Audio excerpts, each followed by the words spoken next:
भारत वैदिक काल से ही ऋषि मुनियों, सिद्ध संत महात्माओं का देश रहा है। इस धरती ने अनगिनत ऐसे महापुरुषों को जन्म दिया है जिन्होंने पृथ्वी पर बिना किसी भेदभाव के मानव मात्र का कल्याण किया है। इसी धरती पर ना जाने कितने अवतार भी हुए जिन्होंने बुराई का अंत करके इस संसार को संतुलन स्थापित किया है। ऐसे सिद्ध पुरुष और संत महात्मा अपना घर परिवार और समस्त सांसारिक सुखों का त्याग करके कठिन तपस्या के बल पर अत्याधुनिक शक्तियों के सहारे दीन दुखियों, समाज, देश और अंततः समस्त संसार का कल्याण करते हैं और लोगों के दुखों को दूर कर उनके जीवन को सुखी, स्वस्थ और निरोगी बनाते हैं तथा उनके निराशा से भरे जीवन को कई नई दिशा रोशनी प्रकाशित करते हैं। स्वागत है आपका चैनल ज्ञान नॉन स्टॉप 40K में। ऐसे ही एक संत थे नीम करोली बाबा। यह एक ऐसे संत थे जिन्होंने अपने जीवन काल में बिना भेदभाव के देश विदेश के अनगिनत लोगों का कल्याण किया।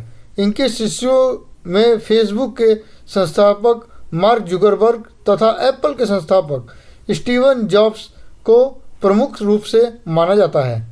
ये इनके ऐसे शिष्य थे जिन्होंने इनको जीवन की नई राह दिखाई। नीम करोली बाबा 20वीं शताब्दी के महान सिद्ध संतों में से एक हैं। नीम करोली बाबा के देश विदेश में आज भी अनगिनत शिष्य हैं तथा देश में कई स्थानों पर उनके आश्रम भी हैं। उन्होंने देश के अनेक स्थानों का भ्रमण किया, इसलिए देश में उनके कई अलग अलग नामों से पुकारा जाता है, जैसे चमत्कारी बाबा, तलैया बाबा, लक्ष्मण दास तथा नीम करोली बाबा आदि के नाम से। तो आइए जानते हैं। नीम करोली बाबा उत्तर प्रदेश के फिरोजाबाद जिले में जन्मे एक सिद्ध संत थे। बाबा नीम करोली को हनुमान जी का परम भक्त और अवतार माना जाता है। लगभग 11 वर्ष की छोटी उम्र में उनका विवाह हो गया था और 17 वर्ष की उम्र में उन्हें ज्ञान प्राप्त हो गया था। उन्होंने छोटी उम्र में ही अपना परिवार त्याग दिया है और पूरे देश में अलग अलग स्थानों का भ्रमण करते रहे। उन्होंने उत्तराखंड में नैनीताल के पास कैंची धाम के नाम से आश्रम स्थापित की। नीम करोली बाबा ने अपने संपूर्ण जीवन काल में अनेक ऐसे चमत्कार किए जिनके कारण लोग उन्हें हनुमान जी का अवतार मानते हैं। तो दोस्तों, आइए आज इस वीडियो के माध्यम से आज हम देश के प्रसिद्ध संत बाबा नीम करोली जी के बारे में विस्तार से आपको जानकारी देते हैं। नीम करोली बाबा का वास्तविक जन्म तिथि अज्ञात है, परंतु माना जाता है कि सन 1900 के इर्द गिर्द उनका जन्म हुआ था। वे उत्तर प्रदेश के फिरोजाबाद जिले में अकबरपुर नामक स्थान पर पैदा हुए थे। इनके पिता का नाम पंडित दुर्गा प्रसाद शर्मा था। इनके पिता गांव के बड़े जमींदार थे। नीम करोली बाबा का वास्तविक नाम लक्ष्मी नारायण शर्मा था। इन्हें बचपन में ही ज्ञान की प्राप्ति हो चुकी थी। बाबा नीम करोली को श्री हनुमान जी का परम भक्त और अवतार माना जाता है। नीम करोली बाबा का विवाह बहुत छोटी उम्र में लगभग 11 वर्ष की ही उम्र में हो गया था। गृहस्थ आश्रम में उनका मन नहीं लगता था, अतः गृहस्थ आश्रम का मोह त्याग उन्होंने अपना घर परिवार छोड़ दिया। घर परिवार का त्याग करने के बाद ये लंबे समय तक यहाँ वहाँ भटकते रहे। उन्होंने प्रारंभ में गुजरात राज्य में मोरबी नाम स्थान से लगभग 35 किलोमीटर की दूरी पर स्थित गांव में एक आश्रम की स्थापना तब साधना की। उस आश्रम के गुरु जी ने उन्हें एक नया नाम दिया, लक्ष्मण दास। काफ़ी लंबे समय तक यहीं उसी आश्रम में रहे। कालांतर में आश्रम के महंत ने इन्हें अपना उत्तराधिकारी बना डाला। आश्रम का उत्तराधिकारी बनने के बाद उस आश्रम के अन्य शिष्यों में इस बात को लेकर विवाद होने लगा कि अतः उन्होंने उस आश्रम को हमेशा के लिए छोड़ दिया। आश्रम को छोड़ने के बाद बाबा नीम करोली घूमते घूमते राजकोट के निकट बवनिया नाम गांव में पहुंचे। उस गांव में उन्होंने तालाब के किनारे एक हनुमान जी की स्थापना की। कहा जाता है कि ये उस तालाब में घंटों खड़े रहकर तपस्या करते थे। इस कारण से उस गांव के लोग, आसपास के लोग उन्हें तलैया बाबा कहकर बुलाने लगे। 1917 में रमाबाई नामक एक संत को वह आश्रम सौंप कर वहाँ से चले गए।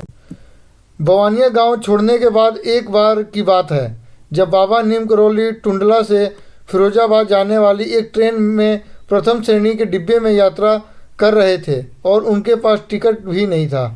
टीटी ने टिकट न होने के कारण उन्हें ट्रेन रुकवाकर उतार दिया। बाबा नीचे उतरने के बाद वहीं एक नीम के पेड़ के नीचे अपना चिमटा गाड़कर बैठ गए। ड्राइवर ने ट्रेन आगे बढ़ाने की कोशिश की, पर ट्रेन घंटों तक लाख कोशिश के बाद भी टस से मस नहीं हुई। कुछ लोग यात्रियों के कहने पर रेलवे के अधिकारियों और टीटी ने वापस बाबा को ट्रेन में बैठने का आग्रह किया। तब बाबा ने उनके सामने दो शर्तें रखी। पहली कि वे संत महात्माओं का सम्मान करेंगे और फिर कभी उन्हें अपमानित नहीं करेंगे, और दूसरी वे उस स्थान पर नीम करौली के नाम से एक स्टेशन की स्थापना करेंगे, क्योंकि यात्रियों को ट्रेन तक आने के लिए बहुत चलना होता है। रेलवे के ऑफिसर के द्वारा बाबा के दोनों शर्तों को पूरा करने का आश्वासन देने पर बाबा ट्रेन में बैठे। बाबा के ट्रेन में बैठते ही एक ही प्रयास में ट्रेन चल पड़ी।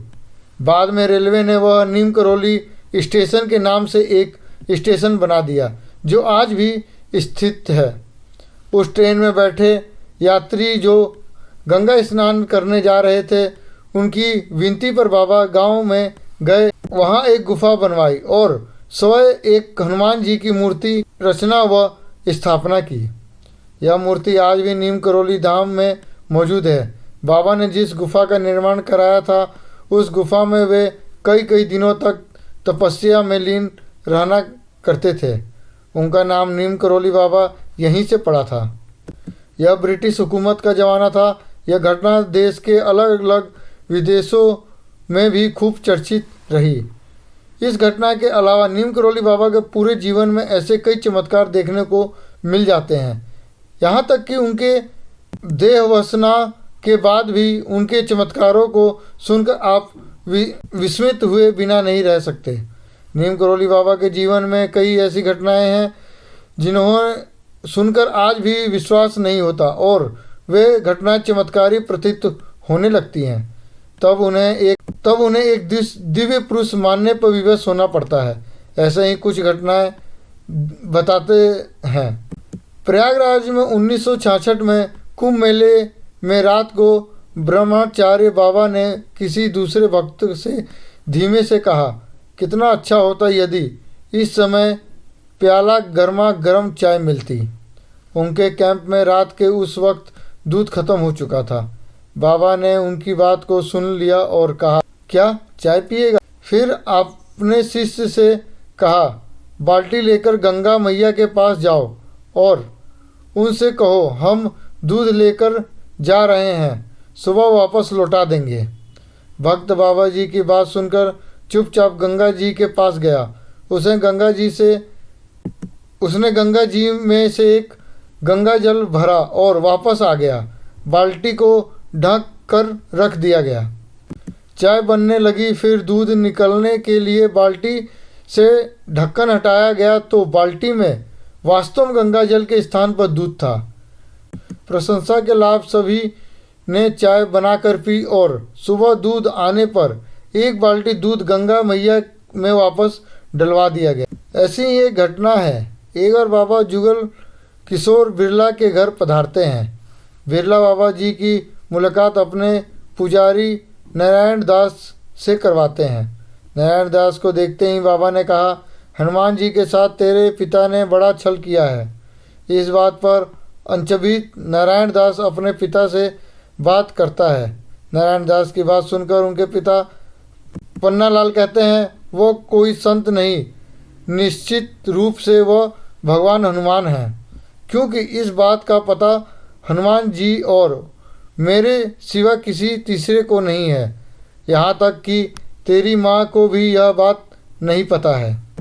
पन्नालाल ने जब बताया कि उनके कोई संतान ना होने के कारण उन्होंने मेहंदीपुर बालाजी से मन्नत मांगी थी कि यदि उनके संतान होगी तो वो संतान को उनकी सेवा में समर्पित करेंगे, परंतु संतान मोह के कारण उन्होंने ऐसा नहीं किया।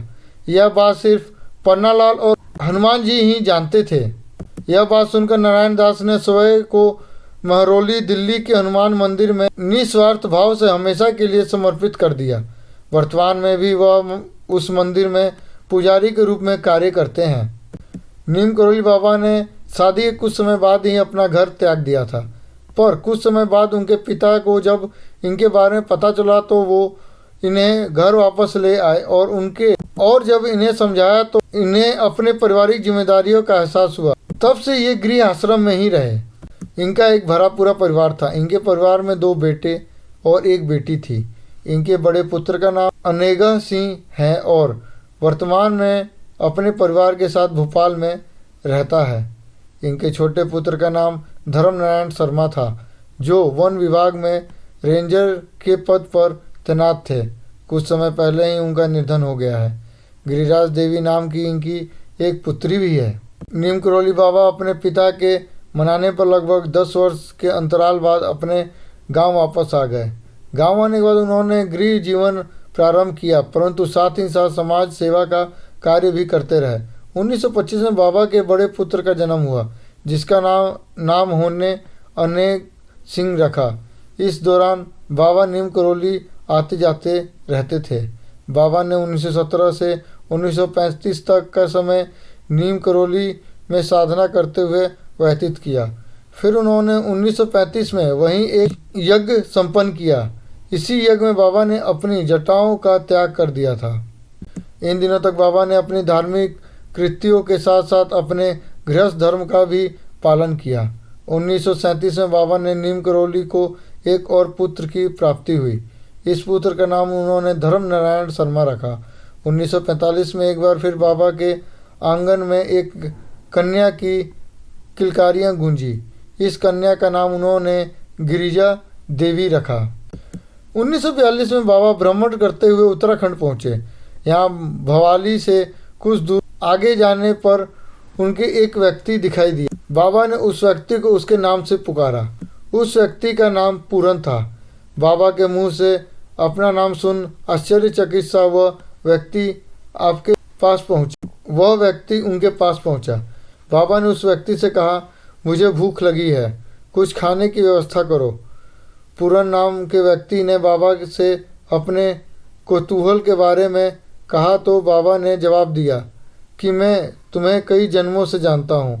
व्यक्ति ने घर जाकर सभी को बाबा और खुद को अपने नाम से पुकारे जाने की पूरी बात बताई और फिर बाबा के लिए भोजन लेकर उसके पास पहुंचा। भोजन के पश्चात बाबा ने पूरन से कहा, गांव से कुछ लोगों को ले आओ।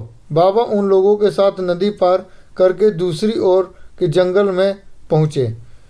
फिर एक विशाल पत्थर के समीप रुक कर बाबा ने ग्रामीणों से कहा, इस पत्थर को हटाओ, तुम्हें इससे पीछे एक गुफा मिलेगी। बाबा की बात पर गांव वाले हैरान थे। उनका कहना था उनका पूरा जीवन उस क्षेत्र में बीत चुका है, परंतु उन्होंने ऐसा कभी नहीं सुना और बाहर से आए इस अनजान साधु को इस बारे में कैसे पता है। ग्रामीणों ने किसी तरह उस पत्थर को हटाया तो विस्मित रह गए।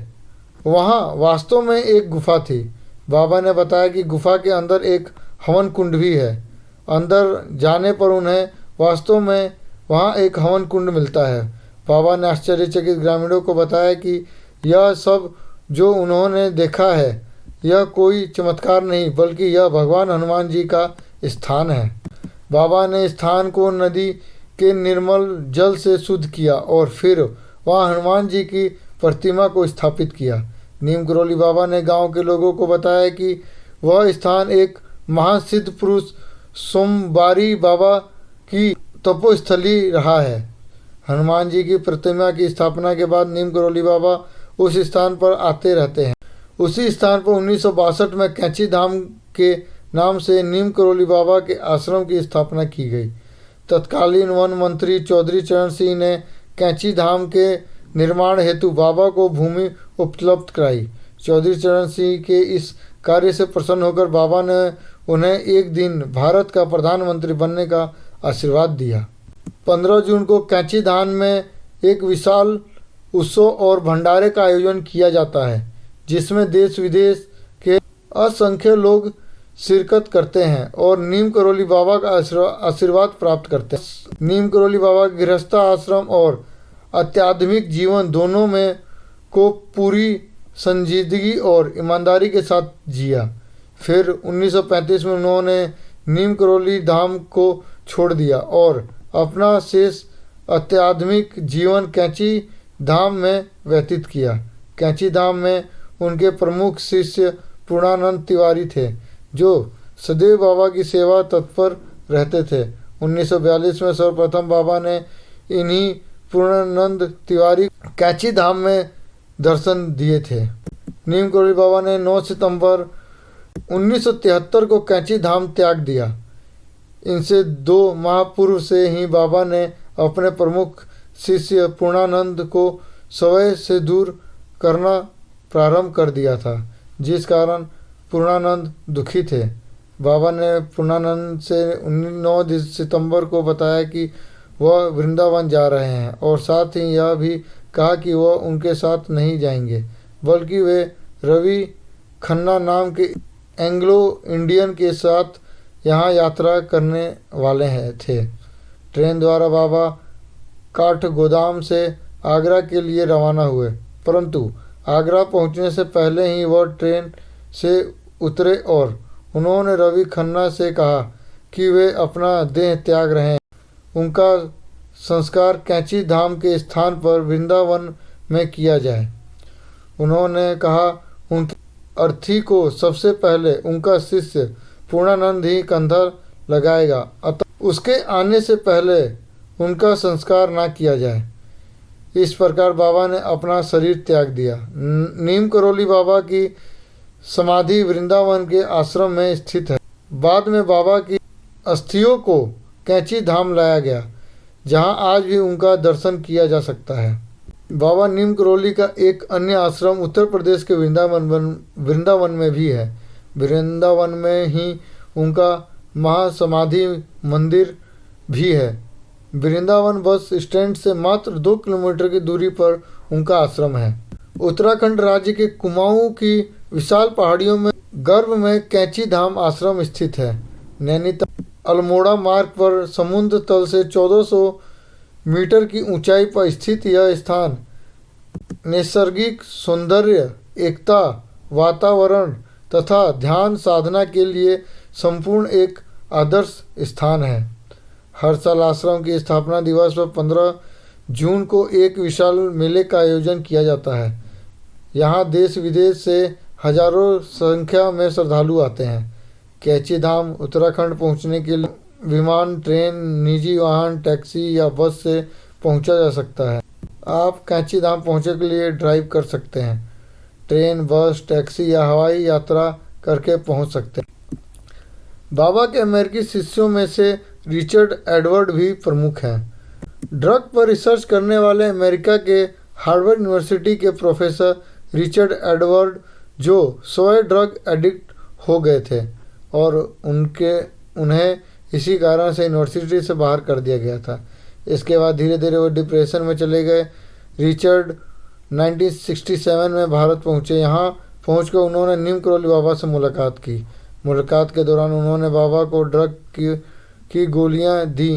बाबा ने उन सभी गोलियों को एक साथ खा लिया, परंतु बाबा पर उनका कोई असर नहीं हुआ।